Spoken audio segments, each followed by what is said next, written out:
राजनीति विज्ञान के तृतीय वर्ष के प्रथम प्रश्न पत्र में हम अपना चिंतन शुरू करेंगे यूनानी राजनीतिक चिंतन सुकरात से। यद्यपि आपके प्रश्न पत्र में जो पहला विषय दिया गया है वो दिया गया है प्लेटो के राजनीतिक चिंतन से, लेकिन चूंकि प्लेटो को सुकरात का शिष्य माना गया है और माना गया है कि सुकरात के राजनीतिक दर्शन का गहरा प्रभाव प्लेटो के राजनीतिक चिंतन में है, इसलिए मैं संक्षेप में एक बार सुकरात के मूल सूत्र के बारे में आपको थोड़ा सा स्पष्ट करना आवश्यक समझती हूँ। सुकरात का मूल वाक्य जो बहुत ही प्रसिद्ध है, प्रसिद्ध उक्ति है उनकी कि सद्गुण ही ज्ञान है और ज्ञान ही सद्गुण है।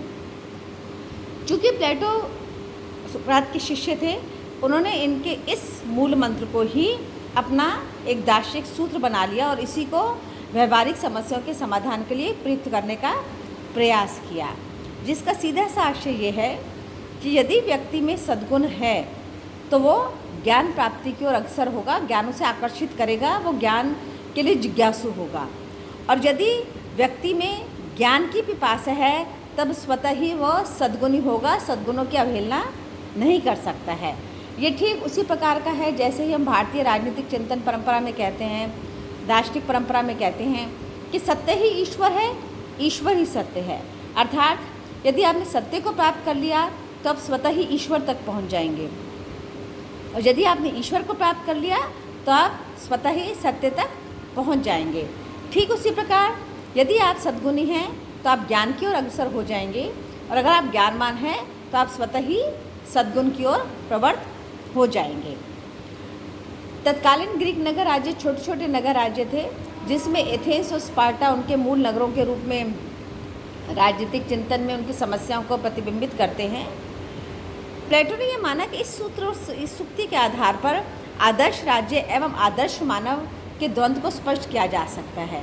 अर्थात आदर्श मानव कौन? जो अच्छा है, जो सद्गुणी है, जो ज्ञानवान है।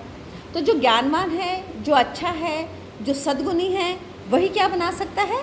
आदर्श राज्य बना सकता है। तो प्लेटो की अपने आदर्श राज्य की एक संकल्पना प्रस्तुत करते समय उन्होंने इन दोनों के बीच में समन्वय स्थापित करने का प्रयास किया। अर्थात अच्छा राज्य वही जो अच्छे व्यक्तियों से बना हो, आदर्श राज्य वही जो आदर्श व्यक्तियों से बना हो। तो आदर्श मानव कौन होगा? यहाँ प्लेटो सुकरात की परंपरा का विश्लेषण करते हुए आते हैं और सद्गुण की व्याख्या करते हैं।